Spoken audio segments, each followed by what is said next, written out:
Namaskar, Vanakkam, Namaskaram, Sat Sri Akal, Namaskar. Namasté le cinéma. Nous sommes le vendredi 24 janvier 2025 et voici les actualités du grand et du petit écran indien, décryptées en exclusivité par Bolienko. Bonjour Elodie, on est de retour. Salut Asma. Comment vas-tu en ce début d'année 2025? À merveille, beaucoup trop heureuse de te retrouver et de vous retrouver, chères auditrices et auditeurs. Ah, ça m'avait sacrément manqué tout ça. Oh, et moi donc. Après cette période de pause bien méritée, je suis également ravie de marquer avec ce nouvel épisode le lancement de la 4e saison de Namasté le cinéma. On applaudit. Et avec cette nouvelle saison, on bouleverse un peu les habitudes. Je vous rassure, Namasté le cinéma ne change pas de formule. C'est toujours votre rendez-vous hebdomadaire sur toutes les news autour des cinémas indiens. Toutefois, il ne sortira plus le lundi, mais le vendredi. L'objectif, être plus pertinente pour les sorties hebdomadaires afin que l'information vous parvienne le matin même de la sortie. Alors on attend vos retours sur la pertinence de ce parti pris, en espérant qu'il vous convienne. Et vraiment, à toutes celles et ceux qui nous écoutent, merci pour votre fidélité. Je profite d'ailleurs de l'occasion pour vous souhaiter une merveilleuse année. Qu'elle soit source de santé, de bonheur et d'amour pour chacun d'entre vous. Bah, tout pareil, hein. D'autant que janvier 2025 aura été un mois particulièrement faste niveau actualité. Et dis-toi qu'il n'est même pas encore fini. D'un ancien leader d'extrême droite qui passe l'arme à gauche à l'épouse d'un millionnaire qui pense entretenir une liaison avec Brad Pitt, sans oublier le salut romain, et j'insiste sur la présence des guillemets, d'un milliardaire. Bref, le monde ne nous aura laissé aucun instant de latence. Et je crois savoir que l'actualité indienne n'est pas en reste. Absolument pas. L'information qui a fait le tour du monde, c'est l'agression dont a été victime l'acteur Saif Ali Khan à son domicile. En effet, cette nouvelle a créé une véritable onde de choc, si bien que plusieurs médias internationaux l'ont couvert. En France, Le Parisien, Le Figaro ou encore BFM TV ont traité ce fait divers dans un de leurs articles. Mais concrètement, Asma, que s'est-il passé? Dans la nuit du 15 au 16 janvier, vers 2h30 du matin, l'acteur Saif Ali Khan dort dans sa résidence dans le quartier huppé de Bandra à Mumbai. Alerté par les cris de sa femme de ménage, il aurait constaté la présence d'un intrus dans sa demeure et, voulant protéger sa famille, serait intervenu. Durant cette altercation, l'individu assène 6 coups de couteau à Saif Ali Khan, dont un grave à la moelle épinière. C'est absolument horrible. L'acteur a aussi été sérieusement touché à la main et au niveau du cou. Selon les proches du comédien, l'intrus serait un cambrioleur qui, surpris par l'intervention de Saif, s'en serait pris à lui. A noter que Kareena Kapoor Khan, son épouse, et Temur et Jahangir, leurs 2 enfants, étaient présents au domicile mais sont sains et saufs. Suite à l'attaque, Saif aurait emprunté un rickshaw pour se rendre à l'hôpital accompagné de Ibrahim, son fils aîné, et de Temur. Et comment va-t-il? Saif a subi une opération en urgence et lors de son admission, son état était considéré comme critique. Toutefois, l'intervention chirurgicale s'est bien passée, si bien que l'acteur est même sorti de l'hôpital et s'est présenté au photographe en bonne forme ce mardi 21 janvier. Le suspect a-t-il été identifié? Il semblerait. La police de Mumbai a d'abord publié un communiqué indiquant que l'assaillant serait un migrant bangladais présent de façon illégale sur le sol indien. Toutefois, son avocat a démenti et évoque un coup monté. Il aurait travaillé pendant 6 mois dans une société de nettoyage, le tout sous une fausse identité avant de commettre l'attaque. D'autres personnes ont été arrêtées, mais le premier demeure selon la police le principal suspect. C'est fou cette histoire. Mais attends, Safe, riche comme il n'a pas son propre chauffeur? C'est de là que les spéculations de certains internautes ont effectivement pris racine. En effet, pourquoi emprunter un rickshaw alors que le comédien possède probablement son véhicule personnel infiniment plus rapide? De plus, Bandra est un quartier particulièrement sélect de Mumbai, où résident de nombreuses vedettes et familles de la haute société indienne. Quid du service de sécurité? Le domicile ne possédait pas de système d'alarme? Comment cet individu est-il parvenu à s'introduire dans le domicile? Exactement, je me demande s'il n'y a pas eu des complices. C'est fort probable. Certaines rumeurs vont plus loin et évoquent une alliance entre les membres du personnel de Saif qui auraient agi de concert pour le cambrioler. D'autres pensent carrément que Saif aurait fomenté son attaque afin de susciter chez les médias un intérêt pour sa personne. Ce serait dingue. Et digne d'un scénario de film. Carrément. En tout cas, l'acteur est désormais hors de danger. Et ça, c'est le principal. Et si on faisait un petit état des lieux des sorties de cette semaine, très chère? Oui, d'autant que maintenant, vous ne louperez plus aucune séance grâce à nous, alors prenez un maximum de notes. Chez Friday Entertainment, découvrez la comédie d'action telugu Sankrantiki Vastunam, sortie depuis ce mercredi avec la star Venkatesh. L'histoire, un ancien flic se retrouve coincé entre son épouse et son ex-petite amie alors qu'il doit secourir quelqu'un d'important. On a également droit à notre dose de cinéma malayalam avec Dominic and the Lady's Purse, qui compte nul autre que la légende Mammootty Mutti à son casting.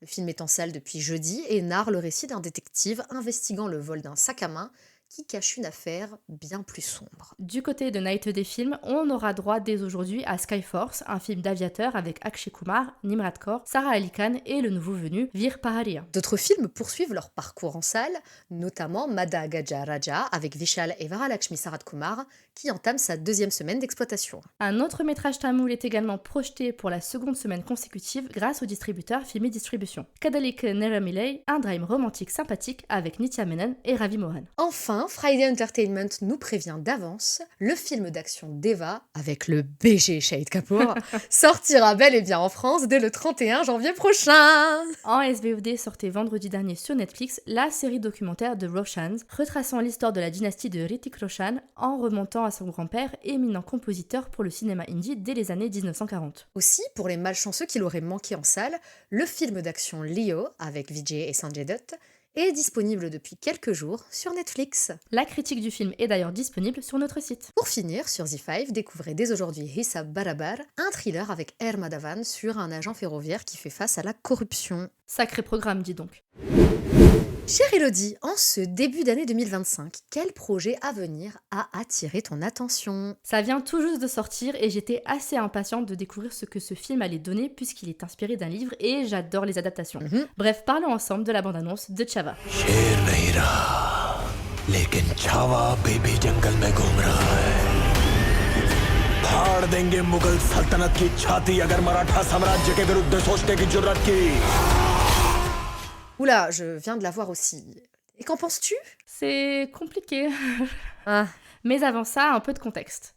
Après avoir révolutionné le genre de la comédie horrifique, la boîte de prod Madoc Films s'attaque au récit épique avec Chava qui se base sur la figure historique de Chhatrapati Sambhaji Maharaj, un souverain marathe particulièrement connu pour s'être livré à de multiples guerres contre l'Empire mongol. Ok, j'ai peur, mais continue, je t'en prie. Le réalisateur Lakshman Uttekar, qui a dirigé Vicky Kaushal pour la comédie romantique Zara Hatke Zara Bachke, lui propose le rôle principal de cette fresque historique au visuel assez gore. Dans une interview pour India Today, le cinéaste présente Sambhaji Maharaj comme un grand guerrier à l'immense courage auquel il souhaite rendre hommage à travers son récit. Aïe, j'ai de plus en plus peur. Si j'avais hâte de découvrir Vicky dans un nouveau registre et si je comprends l'enthousiasme des fans à son sujet tant il semble investi dans son interprétation, la bande-annonce est plutôt venue éveiller mes pires craintes. D'abord, le trailer de Chava illustre un souverain sanguinaire à la violence sans limite.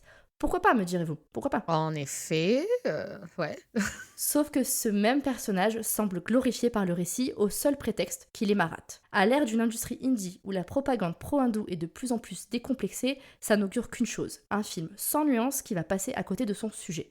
Son opposant, l'empereur moghol Aurangzeb, est introduit comme l'antagoniste de l'histoire. Il semble aussi cruel que son homologue.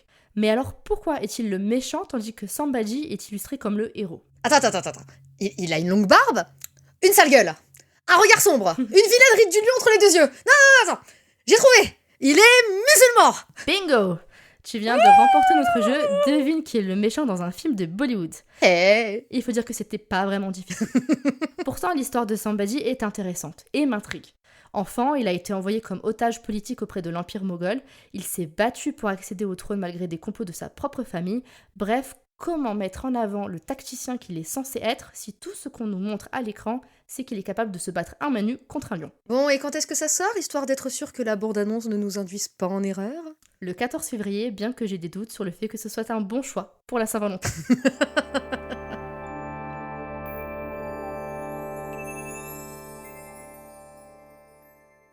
Et c'est tout pour aujourd'hui, merci de nous avoir écoutés. C'est sur la mélodie de Basad Matcha du film Deva que l'on se quitte.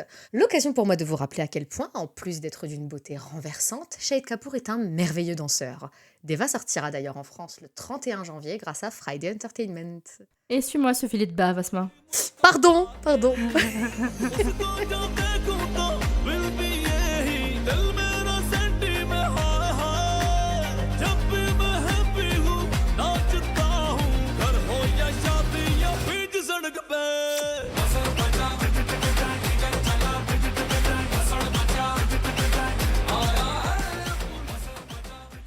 Merci d'avoir écouté Namasté le cinéma. C'était Elodie et Asma du magazine Bolly & Co. On espère que cet épisode vous a plu. Si vous aimez notre podcast, c'est le moment de vous abonner, de partager, de commenter, de liker ou encore de donner une petite note sur votre plateforme d'écoute favorite. Nous vous rappelons que tous les liens vers les bandes annonces, les articles et la chanson de la semaine sont disponibles en description et dans la version retranscrite de cet épisode que vous pouvez retrouver sur www.bolienco.fr. Et si vous n'êtes toujours pas lassé d'entendre nos voix, nos fous rires et nos coups de gueule, alors rendez-vous vendredi prochain dans Namasté le cinéma.